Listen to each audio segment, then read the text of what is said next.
Hi friends, welcome back to my channel. ഞാൻ Manjusree. എല്ലാവർക്കും സുഖല്ലേ? അപ്പോൾ എല്ലാവർക്കും സന്തോഷവും സമാധാനവും ഐശ്വര്യവും നിറഞ്ഞ ഒരു നല്ല ദിവസം ആശംസിച്ചുകൊണ്ട് നമുക്ക് ഇന്നത്തെ റെസിപ്പി എന്താണെന്ന് നോക്കാം. വളരെ സ്പെഷ്യൽ ആയിട്ടുള്ള ഒരു ബ്രേക്ക്ഫാസ്റ്റ് റെസിപ്പിയാണ് ഞാൻ ഇന്നിവിടെ നിങ്ങളുമായിട്ട് ഷെയർ ചെയ്യുന്നത്.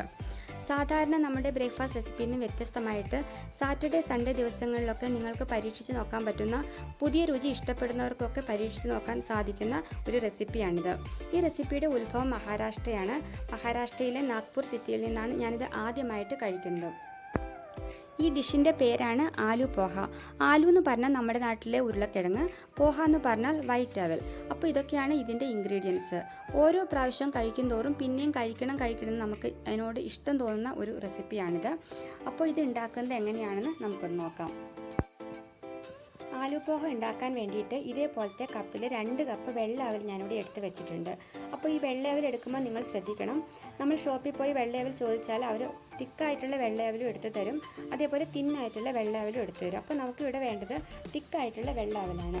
എന്നിട്ട് അത് കഴുകുന്ന രീതിയും ഇങ്ങനെ പൈപ്പിൽ ടാപ്പ് ഓപ്പൺ ചെയ്ത് നേരിട്ട് വെള്ളം ഒഴിച്ച് കഴുകിയെടുക്കുകയാണ് ചെയ്യേണ്ടത്. ഇതൊരു ബൗളിലൊക്കെ എടുത്ത് അരി കഴുകുന്ന പോലെ നമ്മൾ കഴുകിയെടുക്കരുത്. അങ്ങനെ വന്നാൽ ഇത് പെട്ടെന്ന് തന്നെ അങ്ങ് കുഴഞ്ഞു പോകും. അപ്പോൾ നന്നായിട്ടൊന്ന് കഴുകിയെടുക്കുക.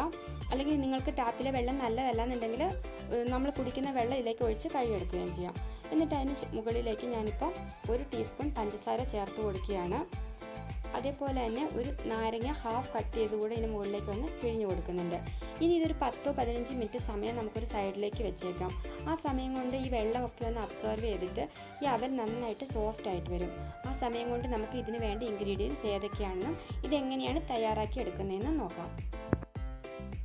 ഒരു ചെറിയ സവോള അരിഞ്ഞു വെച്ചത്, 2 പച്ചമുളക് അരിഞ്ഞു വെച്ചത്, കുറച്ച് മല്ലിയില അരിഞ്ഞു വെച്ചത്, ഒരു ചെറിയ ഉരുളക്കിഴങ്ങ് സ്ക്വയർ ഷേപ്പിൽ അരിഞ്ഞു വെച്ചത്, പിന്നെ ഒരു ഹാഫ് സവോള കുറച്ച് ലെങ്തിൽ ഒരു മീഡിയം സ്ലൈസ് ആയിട്ട് ഞാൻ അരിഞ്ഞു വെച്ചിട്ടുണ്ട്.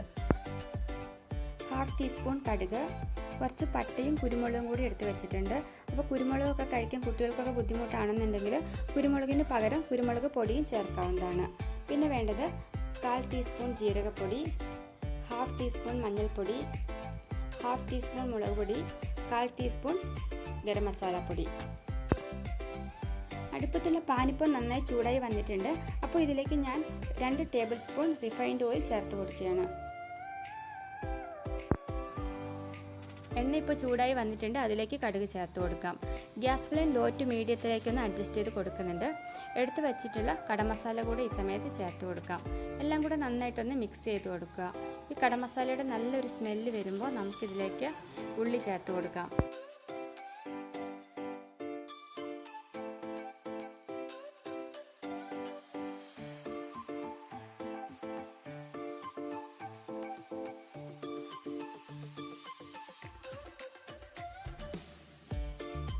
ഉള്ളി ഒന്ന് മിക്സായിട്ട് വരുമ്പോൾ നമുക്ക് എടുത്ത് വെച്ചിട്ടുള്ള ഉരുളക്കിഴങ്ങ് ചേർത്ത് കൊടുക്കാം. എല്ലാം കൂടെ നന്നായിട്ടൊന്ന് മിക്സ് ചെയ്ത് കൊടുക്കുക.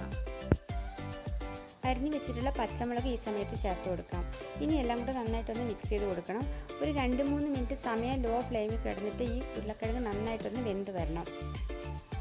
ഇപ്പോൾ ഉരുളക്കിഴങ്ങ് നന്നായിട്ട് വെന്ത് വന്നിട്ടുണ്ട്. ഒരു 3 മിനിറ്റ് സമയോളം ആയിട്ടുണ്ടായിരുന്നു.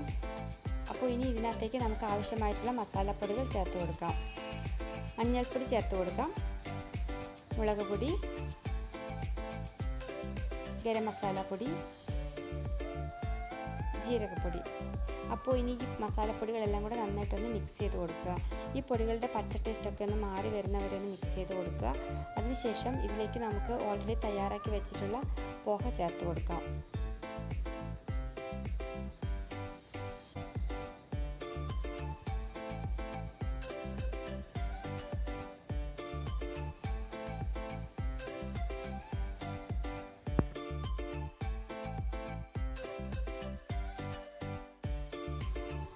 ഇനി ഇത് നന്നായിട്ട് മിക്സ് ചെയ്ത് കൊടുക്കണം. എന്നാൽ മാത്രമാണ് ഈ മസാലയൊക്കെ അവലിൻ്റെ എല്ലാ വശത്തും നന്നായിട്ട് പിടിക്കുകയുള്ളൂ. ഇതിനാവശ്യമായിട്ടുള്ള ഉപ്പ് ഈ സമയത്താണ് നമുക്ക് ചേർത്ത് കൊടുക്കേണ്ടത്. ഉപ്പ് ചേർത്ത് കൊടുത്ത ശേഷം പിന്നെ എല്ലാം കൂടെ നന്നായിട്ട് മിക്സ് ചെയ്ത് കൊടുക്കുക.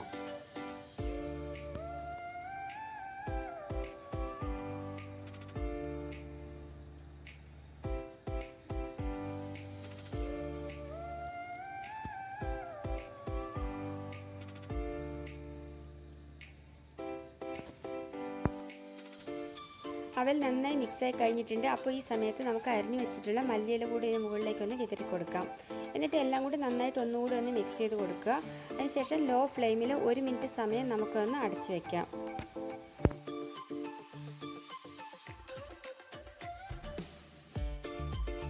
വൺ മിനിറ്റ് കഴിഞ്ഞപ്പോൾ നമ്മുടെ പോഹ ഇവിടെ റെഡിയായി കഴിഞ്ഞു. അപ്പോൾ നന്നായിട്ടൊന്ന് മിക്സ് ചെയ്ത് കൊടുക്കുക. അതിനുശേഷം നമുക്ക് ഗ്യാസ് ഓഫ് ചെയ്യാം. അപ്പോൾ അതിനുശേഷം നമുക്കിതൊന്ന് ഗാർണിഷ് ചെയ്തെടുക്കാം. ഇത് ഗാർണിഷ് ചെയ്യാൻ വേണ്ടിയിട്ട് ഞാൻ ചെറുതായിട്ട് അരിഞ്ഞിട്ടുള്ള സവോള ഇതിന് മുകളിലേക്കൊന്ന് വിതറി കൊടുക്കുകയാണ്. അതുപോലെ പകുതി മുറിച്ച് വെച്ചിട്ടുള്ള നാരങ്ങ കൂടി ഇതിന് മുകളിലേക്കൊന്ന് യൂസ് ചെയ്ത് കൊടുക്കുന്നുണ്ട്. പിന്നെ ആലു പോഹയുടെ ടേസ്റ്റ് കൂട്ടുന്നതിൽ ഒരു വലിയ റോളാണ് മിക്സ്ചറിനുള്ളത്. അപ്പോൾ ഇങ്ങനെയുള്ള പാക്കറ്റ് കിട്ടുന്ന രത്നാമി സേവാണ് ഞാനിപ്പോൾ ഇവിടെ യൂസ് ചെയ്യുന്നത്. നാട്ടിലെ മിക്സ്ചർ ഉപയോഗിച്ചിട്ട് നമുക്ക് ഈ ഡിഷ് ഉണ്ടാക്കാം. പക്ഷേ അതിൻ്റെ ഒറിജിനൽ ടേസ്റ്റ് കിട്ടണമെങ്കിൽ ഈ മിക്സ്ചർ തന്നെ വേണം ഉപയോഗിക്കാൻ. ഇതിനു പകരമായിട്ട് വളരെ തിന്നായിട്ടുള്ള മിക്സ്ചർ നമുക്ക് ഉപയോഗിക്കാം. അപ്പോൾ മിക്സ്ചറുകളുടെ ഒക്കെ ലിങ്ക് ഞാൻ താഴെ ഡിസ്ക്രിപ്ഷൻ ബോക്സിൽ കൊടുക്കുന്നുണ്ട്. അപ്പോൾ ഇത്രയേ ഉള്ളൂ. പുളിയും മധുരവും എരിവും ഒക്കെ ഇടാറുന്ന ഈ ടേസ്റ്റ് നിങ്ങൾക്ക് തീർച്ചയായിട്ടും ഇഷ്ടപ്പെടും. അങ്ങനെ നിങ്ങൾക്ക് ഇഷ്ടപ്പെട്ടാൽ നിങ്ങൾ എൻ്റെ ചാനൽ സബ്സ്ക്രൈബ് ചെയ്യാൻ മറക്കരുത്. അതോടൊപ്പം അടുത്ത് കാണുന്ന ബെൽ ബട്ടൺ കൂടി ഒന്ന് പ്രസ് ചെയ്യണം. അപ്പോൾ പുതിയ വീഡിയോകളുമായിട്ട് ഞാൻ വരുന്നതായിരിക്കും. അപ്പോൾ അടുത്ത ദിവസം നമുക്ക് വീണ്ടും കാണാം. അതുവരേക്കും ബൈ ബൈ.